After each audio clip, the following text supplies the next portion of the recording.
Owl fans, welcome to the first KSU Hootie Who Owl Show of 2025. I'm your host, Jeremy, the Impact York. Welcome in. This is the sometimes weekly, soon to, we'll talk more about this show and how and what it's coming up to here soon. But this is our weekly dive into the world of the Kennesaw State football, rugby, and ice hockey squads. Obviously, not a lot of rugby stuff to talk about at the moment. There will be some coming up. We are, like I said, I plan to have guests on the show. I promise you, I do. Um, Football that we'll start off with here in a second, and has had some interesting things happen since the end of the season, and then of course we'll finish up talking about KSU hockey is having senior night and their last home game of the year tomorrow night. I will obviously be there. As for people who don't know, if you tune in to the YouTube broadcast, the live streams, or I think you would play them back as well, of KSU hockey, you will hear this guy because I am the current play-by-play announcer for them. I look forward to the season finale tomorrow night, and we'll get more into that here in a second. But first, like I said, I want to talk some KSU football. As we know, Jerry Mack is the new head coach, and he has filled out his coaching squad. And I've got my list right over here that you guys can see. Doesn't matter. The list is right here. And I'm just going to kind of go through them all. I believe he has prior worked with almost every one of them. Majority of them have a lot of Tennessee ties to his days there. And other than that, there's some really great articles on the KSU Sports app and on their social medias, and it really breaks down who all these people are. And I implore you to check it out and see who your new favorite coach is going to be. But of course, let's start with the ones he made it in two announcements, the hires in two announcements, and he started with offensive coordinator, and his quarterback coach is going to be Mitch Militello. Special teams coordinator / tight ends coach is going to be Kyle Blocker. The running back coach is Aston Walter. Wide receiver coach David Whitlow. Defensive assistant Granville Eastman. Also joining the staff is Mike Kershaw as the Owls general manager. And a lot of people would go, well, why do you need a general manager for a collegiate football squad? Because coach is coach. You need somebody to kind of wrangle everything together, whether that be on field or off field. There's actually going to be he's going to have a whole squad to do that, but it's being headed up by Mike Kershaw. Obviously, he's going to have his own people as well. But I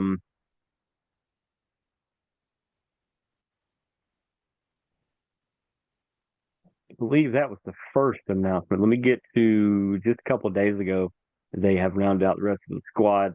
We're going to get defensive coordinator Mark Mattioli, defensive line coach Jonathan Bradley, cornerbacks coach James Williams, and linebackers coach William Peruta, as well as offensive line coach Jay Clement.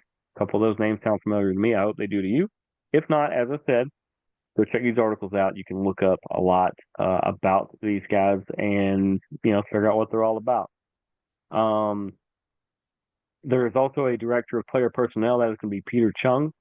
And once again, for the same reason you have a general manager, you need people to be able to, I guess, wrangle is the word I want to use today. You need somebody that can handle the off-field and on-field all at once and really coordinate things that are for the most part, not football related. Director of player personnel, that's going to be somebody who is working more hands-on with the student athlete and more hands-on with the off-the-field stuff and, making sure people are doing well and their grades. And I mean, I don't even know the full extent of everything that he's going to be doing, but you just need those people. You absolutely need those people. And do we know? Do we have a spring? Yeah, I know. I mean, as far as there are 3 games that are on the schedule right now, we know dates. We do not necessarily know um, times yet. We do know that the squad will be at Wake Forest on August the 30th, 2025 this year. That is a Saturday. The following Saturday, they will be at the University of Indiana. And on September 20th, they will host Arkansas State. Now, for people who don't know, before I came back to cover Kennesaw full time, I covered Georgia State for right at 7 or 8 years. So I'm very familiar with Sun Belt teams and Arkansas State. Arkansas State, very well run program. They have obviously had their ups and downs, but every game they show up and they play hard, and they are always a pesky team for anybody they play. That is not just Sun Belt. That is not just Conference USA that Kennesaw is in. That is anybody. Arkansas State shows up to play, and that's going to be a tough game. So that's 3 of our 4 non-conference. I guess we're working on the other one, but I have not seen anything about a spring game yet. My best guess on a spring game is probably mid to late April. That would make a lot of sense, especially with a brand new coaching staff. They need to have time to put things together. They need to have time to go recruit and try to get some more people in the building, because obviously we had a lot of people transfer out, a lot of people graduate, a lot of people moved on to other things, and a lot of people are going to follow coaches. So if coaches get let go, they follow them over there. We talked about that this week with Hunker Down. That's the whole reason why Gunnar Stockton is a UGA Bulldog. Is he was going to be a South Carolina Gamecock with Mike Bobo. Mike Bobo comes across to help run Kirby Smart's offense with UGA, so Gunnar follows him directly across, and that happens a lot. So we're going to see a lot of players that follow these coaches. We're going to see a lot of them that they go and recruit, and they also have to recruit their own team. They want to hang on to more of these guys. So, to all of them, they're all quality guys, but there's a lot of voids they're going to have to fill. They're going to have to continue to go out there and find them. And that's why I said mid to late April would be my guess. You do it much later than that, you're running into summer schedules and things like that. So I feel like I'm going to say mid-April would be what I would guess. Now, of course, if I could be wrong, it could be in March for all I know. But whenever it is, we'll be on here to do this, because of this show going forward uh, will be sporadic after next week. Or no, this will be a weekly show still all the way into mid-February, because we're going to carry all the way through the end of the hockey season and into the playoffs, because pretty good chance this team's going to be in the playoffs. I believe so. I think they're sitting third in the standings overall right now. I believe they're going to probably take a shot at nationals or regionals at least, and which means they're going to need your help. We'll talk about some fundraising stuff as that comes up. I will have guests on in between there. I promise you, between now and the end of the hockey season, we are going to have some sort of Kennesaw guest, at least one, maybe two, that fit with this show. I'm going to work on that probably from the time we get off this show now. Still working on some stuff anyway, just some schedules and stuff like that. But just trust me on that. And then obviously after the hockey season concludes, this show will be a little more sporadic until what would be the first season, until either rugby or football kick up, whichever kicks off first. That would be somewhere in the fall. So, but we'll get on and do some updates here and there. We might do some shorts, some different things like that, just to keep you guys in the loop as to when we find things or when we run into alumni and other things like that. But lastly, let's get into KSU. I told you guys that tomorrow night at the Atlanta Ice House in Marietta, Kennesaw, because it's right past the college, right past the mall, really, that they are it's senior night. And initially they were going to play against East Kentucky or West Kentucky, and then somehow Kentucky, I don't know if they backed out or they canceled it or if something happened and the game fell through. Team did what they always do. They scrambled. They were able to find an opponent. It will only be for tomorrow night. It was supposed to be a weekend of hockey, but instead tomorrow night will be the home finale. It is senior night. We're going to honor the six seniors, and I'm about to talk about them all. It's the six seniors, and their opponents are going to be a NCAA alumni team, a lot of former college players, and it's going to be an exhibition, and it should be a lot of fun. The puck will drop at 8:45 tomorrow night. Um, they are going to do a senior ceremony, and then they are going to do the exhibition game. I think it should be a lot of fun. It will be good for to get with the crew. We have a spectacular crew. Um, whether it's Amy on the in-house mic and doing all the amazing things she does, uh, Jessica and Hope that and all the other interns and everything that help keep this thing going. Obviously, I couldn't do all the things I do without my cameraman Wheels. I believe he'll be there tomorrow. I hope so.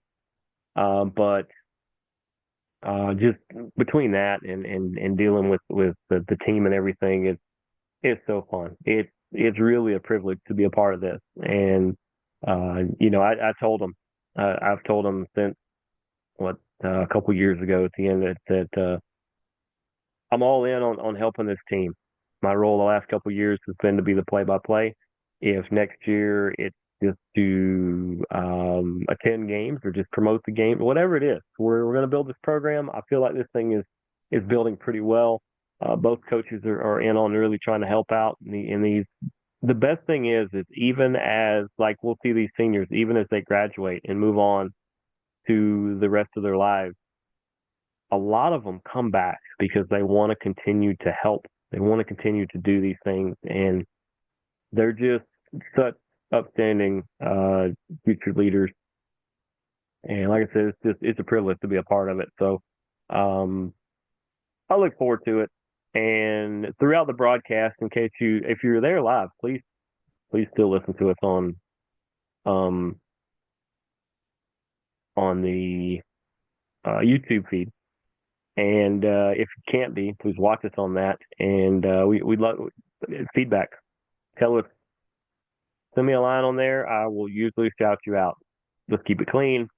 It is college, but yeah. Without further ado, I want to talk about these six seniors. And I'll be honest, I do know a couple a little more than the others, but I'm gonna miss these guys. I know they're gonna come back. I know they're gonna do some fun things, but they're super people. Every one of them are super people. I think I've had conversations with almost every one of these. Maybe after tomorrow night, I will change that and have a conversation with all of them. Let's start with the one with my favorite number 13, Robbie Wilcox. Uh, he does so much that doesn't show up on the stat sheet. He is a lot like another senior that I will mention here in a minute. That man, he is fighting in every area of that, and not fighting. We're talking actual, just playing hard and digging in all over the rink. He, like I said, he does so much away from the puck that it's just fun to watch. And I believe he's a sports management major.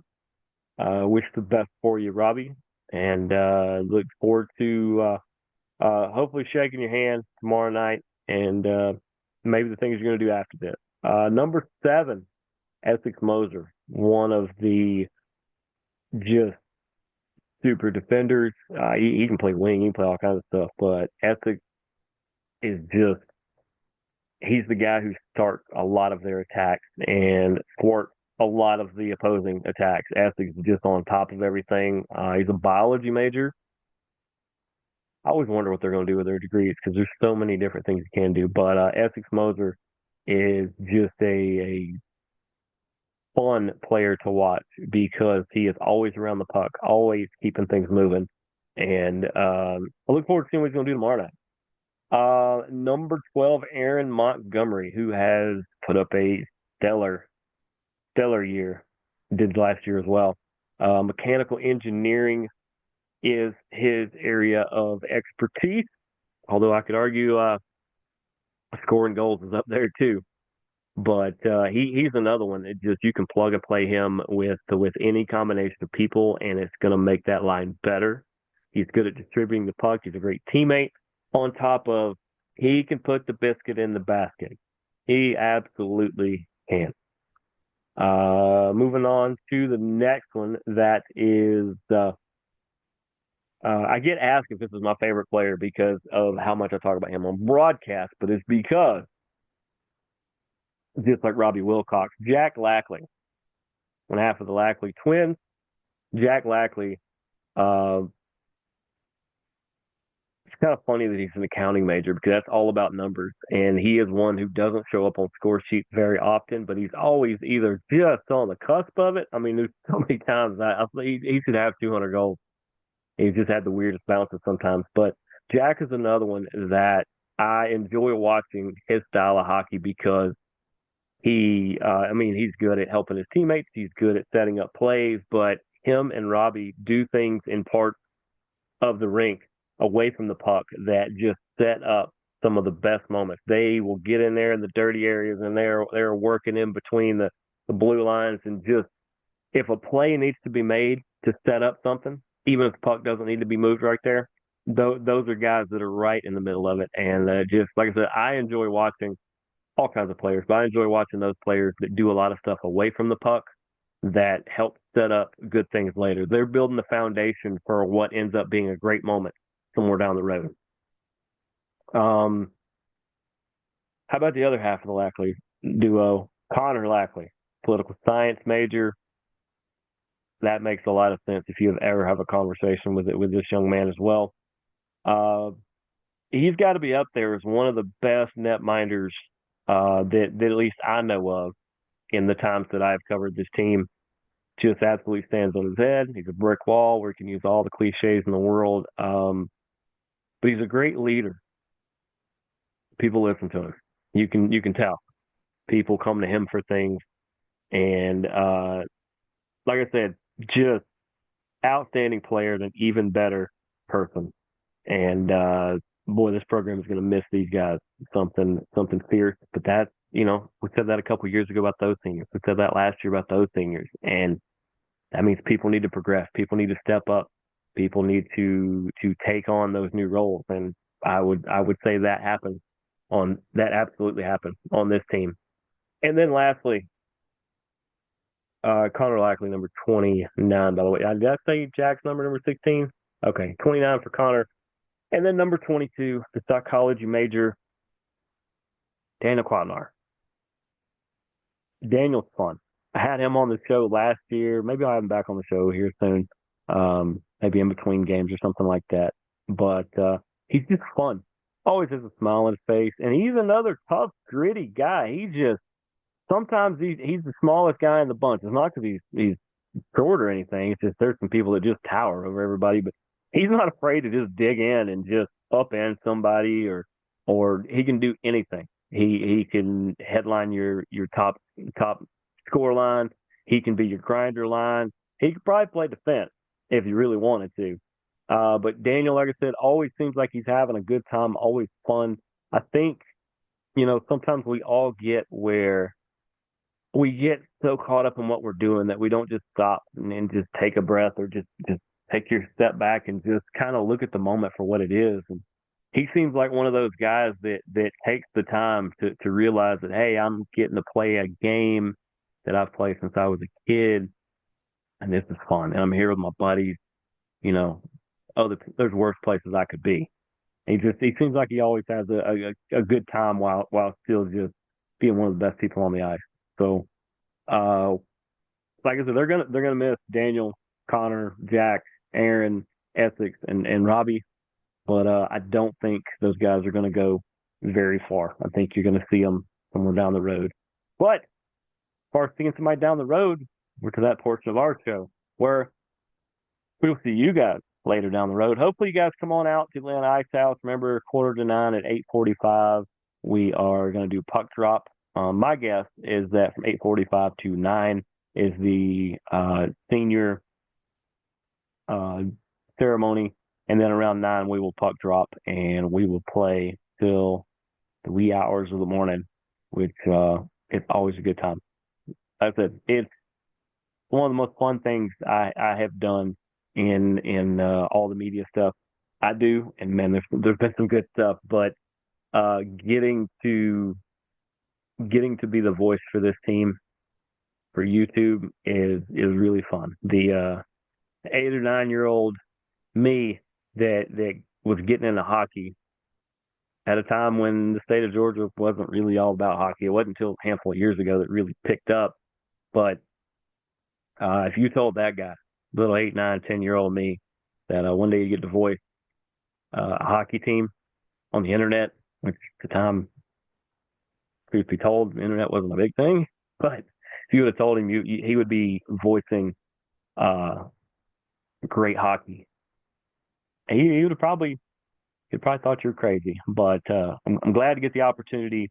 Not going to get all sentimental. Not going to get all teary eyed. We'll save that for game day. But we've reached the end of the show. So if I didn't run you off by now, and you guys have been great. Like I said, we're going to continue. They still have some away series coming up in the next couple of weekends, and we will keep on top of that. And stay tuned. We are going to have some guests. We're going to figure out how to get some people on. Some schedules have come loose, and it's going to be fun. And you guys tell me if there's somebody you want me to have on. I will do my best. We'll do my best to have them on. But this has been the latest edition of Hootie Who and the first edition of Hootie Who for 2025. I'm your host, Jeremy the Impact York. We will see you guys down the road. Deuces, gooses, go Owls.